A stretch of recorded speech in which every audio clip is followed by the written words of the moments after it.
अस्सलाम वालेकुम, my name is Mohammad Numan. आज हम डिस्कस करेंगे 10th क्लास की फ़िज़िक्स की pairing scheme all Punjab boards 2023।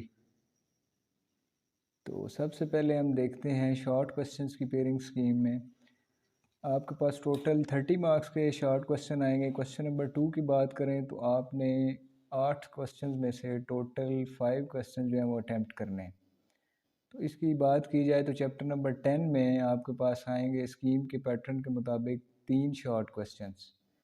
इसी तरह चैप्टर नंबर 12 की बात करें तो 3 शॉर्ट क्वेश्चंस अटैम्प्ट किए जा सकते हैं चैप्टर नंबर 12 में से।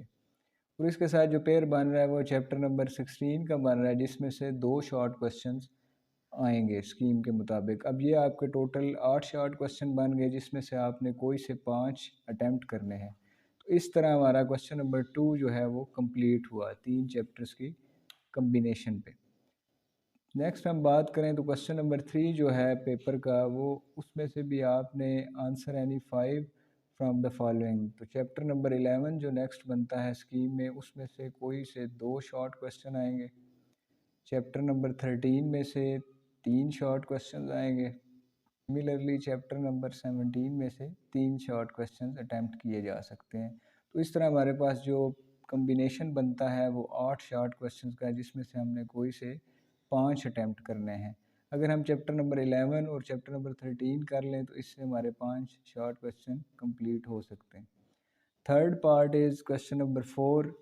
सिमिलरली इसमें से भी answer any 5 from the following chapter number 14, जिसमें से 3 शॉर्ट क्वेश्चन बनेंगे, और चैप्टर नंबर 15 जिसमें से 2 शॉर्ट क्वेश्चन बनेंगे, और चैप्टर नंबर 18 जिसमें से 3 शॉर्ट क्वेश्चन बनेंगे। तो अगर हम चैप्टर नंबर 14 और 15 कर लें तो हमारे 5 शॉर्ट सवाल जो हैं वो आसानी से अटैम्प्ट हो सकते हैं।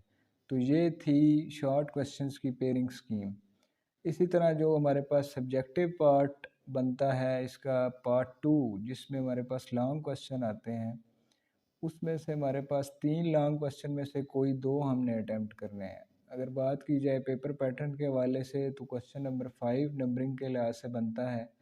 उसकी पेयरिंग स्कीम है first of all chapter number 10, और साथ जो चैप्टर इसके कंबाइन हो रहा है, पेयर बन रहा है, वो चैप्टर नंबर 12 का है। And the third one is chapter number 16। इसमें जो काबिल गौर बात है वो ये है कि क्वेश्चन नंबर 5 का पार्ट ए थ्योरी का क्वेश्चन होगा, तो वो आपका चैप्टर नंबर 10, 12 और 16 इन तीनों में से कहीं से भी मिक्स्ड पार्ट बन सकता है, पार्ट ए क्वेश्चन नंबर 5 का। और इसमें देखा जाए तो चैप्टर नंबर 16 के हमारे पास न्यूमेरिकल नहीं है, तो ऑब्वियस सी बात है कि जो पार्ट बी क्वेश्चन नंबर 5 का बनेगा वो आपका चैप्टर नंबर 10 में से और चैप्टर नंबर 12 में से बनेगा। मींस के क्वेश्चन नंबर 5 के जो न्यूमेरिकल्स हैं वो चैप्टर नंबर 10 और 12 में से आएंगे, क्योंकि 16 में सिर्फ थ्योरी का पोर्शन है और न्यूमेरिकल नहीं है। तो इस तरह हमारा क्वेश्चन नंबर 5 कंप्लीट हुआ। नेक्स्ट हम चलते हैं क्वेश्चन नंबर 6 पे। क्वेश्चन नंबर 6 की स्कीम कुछ यूँ है कि चैप्टर नंबर 11, चैप्टर नंबर 13 और चैप्टर नंबर 17, इन 3 चैप्टर्स में से ये क्वेश्चन कंप्लीट होता है। थ्योरी का पार्ट आपके पास चैप्टर नंबर 11, 13 और 17 में से कंबाइन बनेगा, लेकिन इसमें काबिल गौर बात यह है कि चैप्टर नंबर 17 के अगेन हमारे पास न्यूमेरिकल नहीं है, इसमें सिर्फ थ्योरी का पोर्शन आएगा। तो जो पार्ट बी क्वेश्चन नंबर 6 का बनता है वो चैप्टर नंबर 11 में से बनेगा और चैप्टर नंबर 13 में से बनेगा। तो ये न्यूमेरिकल्स के लिए चैप्टर नंबर 11 और 13 जो हैं वो इम्पॉर्टेंट कंसिडर किए जाते हैं। क्वेश्चन नंबर 7 की बात करें तो चैप्टर नंबर 14 और चैप्टर नंबर 15 और साथ चैप्टर नंबर 18, इन 3 चैप्टर्स का पेयर बन रहा है। चैप्टर नंबर 14 और 15 में से थ्योरी के क्वेश्चन इम्पॉर्टेंट हैं, वो कंसिडर हो सकते हैं। और जो पास्ट पेपर में देखा गया है कि चैप्टर नंबर 18 के जो न्यूमेरिकल्स हैं वो इम्पॉर्टेंट कंसिडर होते हैं। तो चैप्टर नंबर 18 में से हर दफ़ा जो है वो न्यूमेरिकल पेपर में आ रहा है। तो इस तरह जो है क्वेश्चन नंबर 7 जो है उसको हम अटेम्प्ट कर सकते हैं। तो ये सब्जेक्टिव पार्ट था जो लॉन्ग क्वेश्चन का, वो इस तरह कंप्लीट हुआ। नेक्स्ट हम बात करते हैं कि जो इम्पोर्टेंट लॉन्ग क्वेश्चंस हैं 10th क्लास की फ़िज़िक्स में, वो चैप्टर वाइज इसको डिस्कस करते हैं। पहला लॉन्ग क्वेश्चन चैप्टर नंबर 10 में से जो बनेगा वो है define simple harmonic motion and explain the motion of mass attached to a spring. The second one is explain the motion of a simple pendulum, and the third important one is explain waves as a carrier of energy with the help of activity। तो ये 3 long question chapter number 10 में से important consider होते हैं। Next is chapter number 11। इसमें पहला long question बनता है explain sound intensity level and prove its relation. The second one is uses of ultrasound. Chapter number 12 की बात की जाए तो इसमें इंपॉर्टेंट लॉन्ग क्वेश्चंस होंगे। फर्स्ट वन है explain total internal reflection and its applications. Second one है simple microscope and compound microscope. इनकी रे डायग्राम्स भी कंसेप्चुअल क्वेश्चन के तौर पर पेपर में पूछी जा सकती हैं। Third question is from chapter number 12 is defects of vision, जिसमें इंक्लूड है नियर साइटेडनेस और फार साइटेडनेस। ये इंपॉर्टेंट क्वेश्चन चैप्टर नंबर 12 में से कंसिडर होते हैं। अगर हम बात करें चैप्टर नंबर 13 की तो इसमें पहला लॉन्ग क्वेश्चन जो इंपॉर्टेंट है वो है electrostatic induction and explain it with the help of activity. Second one is Coulomb's law and the third one is series and parallel combination of capacitors. इनमें से ये सीरीज कम्बिनेशन पूछा जा सकता है या फिर पैरेलल कम्बिनेशन पूछा जा सकता है। नेक्स्ट है चैप्टर नंबर 14। इसमें जो इम्पोर्टेंट लॉन्ग क्वेश्चन है वो है explain the factors affecting the resistance and prove its relation formula. The second one is series and parallel combination of resistors and the third one is energy dissipation and Joule's law. Next chapter number 15। First long question जो important है वो electromagnetic induction, explain it with the help of activity. And the second one is explain the phenomena of mutual induction.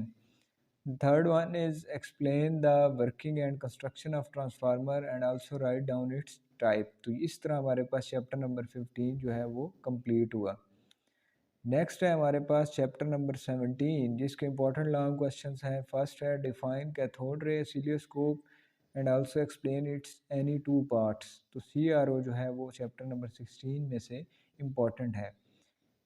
दूसरा long question logic gates में से आ सकता है जिसमें हमारे पास एंड गेट, आर गेट और नॉट गेट वगैरह हैं। अब ये बात याद रखी जाए कि इस चैप्टर के हमारे पास न्यूमेरिकल्स नहीं हैं, तो थ्योरी का पार्ट इसमें से पूछने के काफ़ी प्रोबेबिलिटी पाई जाती है कि इसमें से थ्योरी का क्वेश्चन आ जाए। चैप्टर नंबर 17 की बात करें तो उसमें explain the phenomena of transmission of light signal through optical fibres. This question is considered as important one. The next one is write down the risk of information and communication technology to society and environment। तो ये chapter number 17 के important long question consider होते हैं। Chapter number 18 की बात की जाए तो इसमें इम्पॉर्टेंट लॉन्ग क्वेश्चन जो हैं वो first of all define half life and how it is measured, it's measurement जो है वो इम्पॉर्टेंट है। The next one is define radio isotopes and explain it's uses. And the third one is explain the phenomena of nuclear fission and nuclear fusion। तो ये question जो हैं वो chapter number 18 में से इम्पॉर्टेंट कंसिडर होते हैं। और एक बात ये याद रखनी है कि इसमें चैप्टर नंबर 18 में से न्यूमेरिकल जो है वो बार बार पेपर में रिपीट होता है, उसको हम इम्पॉर्टेंट कंसिडर कर सकते हैं। नेक्स्ट, जैसा कि आपको पता है कि 2023 की स्कीम में फ़िज़िक्स का पेपर जो है वो 35% कंसेप्चुअल कर दिया गया है। उस बात को मद्देनज़र रखते हुए कुछ आपके पास कंसेप्चुअल लॉन्ग क्वेश्चंस बनते हैं, उनकी तरतीब भी देख सकते हैं। उसमें पहला लॉन्ग क्वेश्चन हमारे पास आता है what is electromagnetic induction, explain it with the help of activity. Second one is what is EMF, means electromotive force, and explain the method to measure EMF with the help of diagram. The third one is explain the use of electromagnet in relay with diagram. And the fourth one is what is meant by electromagnet, explain the function of relay with diagram.